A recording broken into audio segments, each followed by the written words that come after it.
Service sector. Question 1. Consider the following statements regarding service export from India scheme. 1. Only notified services located in India are eligible for the service exports from India scheme. 2. Duty credit scrip is an important component of the scheme that can be used for the payment of custom duties, excise duties, GST on procurement of services, custom duty, etc. 3. Foreign exchange earnings such as equity or debt participation, donations, receipts of repayment of loans, etc. are counted as entitlement under the scheme. Which of the statements given above are correct? A. 1 only. B. 2 and 3 only. C. 3 only. D. 1 and 2 only.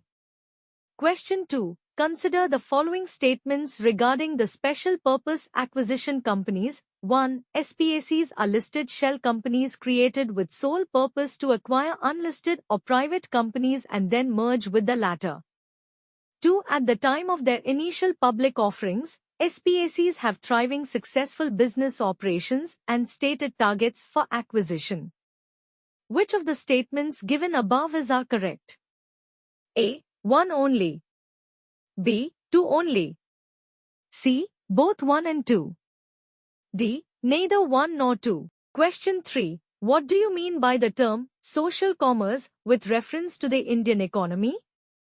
A. The process of selling products and services directly through social media. B. The networks of relationships among people who live and work in a particular society, enabling that society to function effectively. C. It is a policy of minimum governmental interference in the economic affairs of individuals and society. D. The economic organizations traditionally refer to the set of associations, cooperatives, mutual organizations, and foundations whose activity is driven by values of solidarity. Question 4. Consider the following statements regarding Indian telecom sector. 1. It is the largest telecom sector of the world with teledensity of 86.89%. 2. Adjusted gross revenue, AGR, is the revenue amount used to calculate the license fee and spectrum charges required to be paid by telecom service providers on their revenue. Which of the statements given above are correct? A. 1 only. B. 2 only. C. Both 1 and 2. D. Neither 1 nor 2. Question 5. What do you mean by the term antitrust with reference to Indian economy? A. It refers to a field of economic policy and laws dealing with monopoly and monopolistic practices. B. An asset such as securities, cash and property that are managed by a trustee for the benefit of designated individuals. C. A financial instrument that is expected to retain or even gain value during periods of economic downturn. D. It is a kind of enduring pricing, especially in the context of international trade. Question 6. Consider the following statements regarding teledensity in India. 1. Teledensity explains the number of telephone mobile communication connections that exist for every 1,000 inhabitants of a city.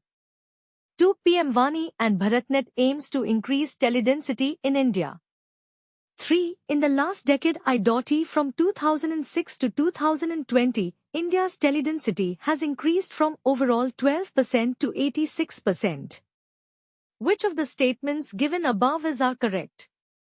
A. 1 and 2 only. B. 2 only. C. 2 and 3 only. D. 1, 2 and 3. Question 7. What does the term seed fund mean in the Indian economy? A. Investor invests capital in a startup company in exchange for an equity stake or convertible note stake in the company. B. Funds provided to industries at times of incurring losses. C. Funds provided for replacement and renovation of industries. D. A short-term capital provided to directly aid startups with biotechnology-based innovations. Question 8. Consider the following statements regarding e-commerce sector in India. 1. Inventory model of e-commerce means a providing of an information technology platform by an e-commerce entity on a digital and electronic network to act as a facilitator between buyer and seller. 2. Marketplace model of e-commerce means an e-commerce activity where stocks of goods and services is owned by e-commerce entity and is sold to the consumers directly. Which of the statements given above are correct? A. 1 only. B. 2 only. C. Both 1 and 2. D. Neither 1 nor 2. Question 9. Consider the following statements regarding foreign direct investment. 1. Foreign portfolio investment is where the foreign entity buys stocks and bonds of a company and provides the investor with control over the business. 2. The Foreign Investment Facilitation Portal, FIFP, which facilitates the single window clearance of applications which are through approval route is administered by the Ministry of Finance. Which of the statements given above are correct? A. 1 only. B. 2 only. C. Both 1 and 2. D. Neither 1 nor 2. Question 10. Which one of the following best describes the term asset monetization? A. The public sector companies selling off parts of the equity of PSEs to the public.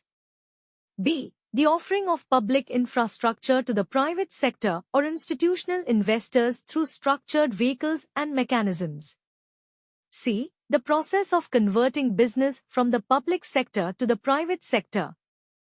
D. The sale of a portion of the government shareholding of a public sector enterprise, CPSE, of up to 50%, along with transfer of management control.